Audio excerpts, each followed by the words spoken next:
In the mid-18th century, a private, profit-driven corporation became the most dangerous military and political force on the Indian subcontinent. The British East India Company had secured trade privileges in Bengal, but local officials soon realized they were dealing with an unruly tenant. The company ignored its tax obligations and began illegally building fortifications around its trading base in Calcutta to protect its cargo. The local ruler, Nawab Siraj-ud-Daulah, responded to this breach of protocol by seizing the British fort. He imprisoned the East India Company's officials in a dungeon, where many died of suffocation in an event the British dubbed the Black Hole of Calcutta.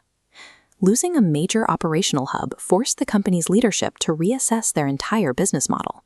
To protect their profit margins, they concluded they could no longer negotiate with the local government. They needed to own it.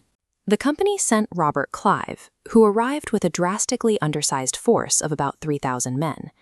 Instead of fighting a fair battle, Clive executed a corporate takeover. He bribed the Nawab's own commander-in-chief, Mir Jafar, with the promise of the throne in exchange for his defection. On June 23, 1757, the two armies met at Plassey. After a few hours of fighting, a sudden heavy downpour soaked the battlefield. The Nawab's troops hadn't protected their gun cutter, rendering their artillery completely useless. Clive's much smaller but prepared force routed an army of 50,000 in just 11 hours. True to the deal, the East India Company installed Mir Jafar as a puppet ruler. This created a highly efficient system.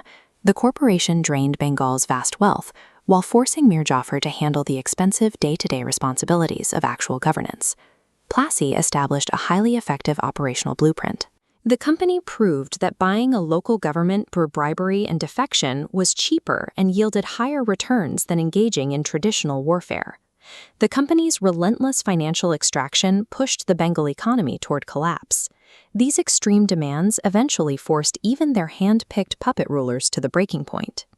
A subsequent puppet ruler, Mir Qasim, realized the company posed an existential threat to his state. He abandoned the British, fled the region, and began organizing a massive military resistance.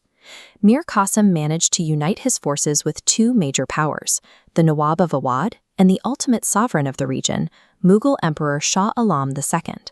For the first time, a united front of major Indian powers formally recognized the corporation as a mutual threat to the entire subcontinent. At Buxar in 1764, the Indian alliance fielded over 40,000 men, dwarfing the 17,000 troops of the East India Company. Yet, the Indian forces collapsed. The company used superior artillery to tear right through their fractured, uncoordinated command structure. The retreat descended into chaos, triggered largely by the Nawab of Awadh, Shuja-ud-Daulah. After crossing the river, he blew up his own escape bridge, abandoning his own men and the Mughal emperor to the advancing British forces. While the victory at Plassey was secured through bribery and insider defection, Buxar was won through overwhelming military force, crushing the last major pocket of united resistance in northern India. With their armies scattered, the defeated Indian rulers formally surrendered. In 1765, they were forced to sign the Treaty of Allahabad. This map illustrates the concession scale. The treaty granted the company Diwani rights, legal authority to collect taxes directly across Bengal, Bihar, and Orissa.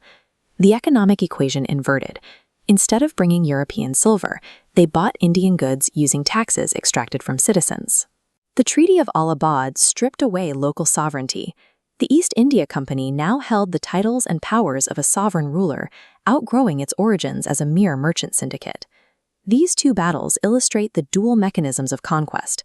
Plassey established the company as a political puppet master through internal treachery, while the victory at Buxar solidified its absolute military control over northern India. The foundation of the British Raj and the subjugation of India grew out of a corporate hostile takeover years before the British government ever issued a formal declaration of war.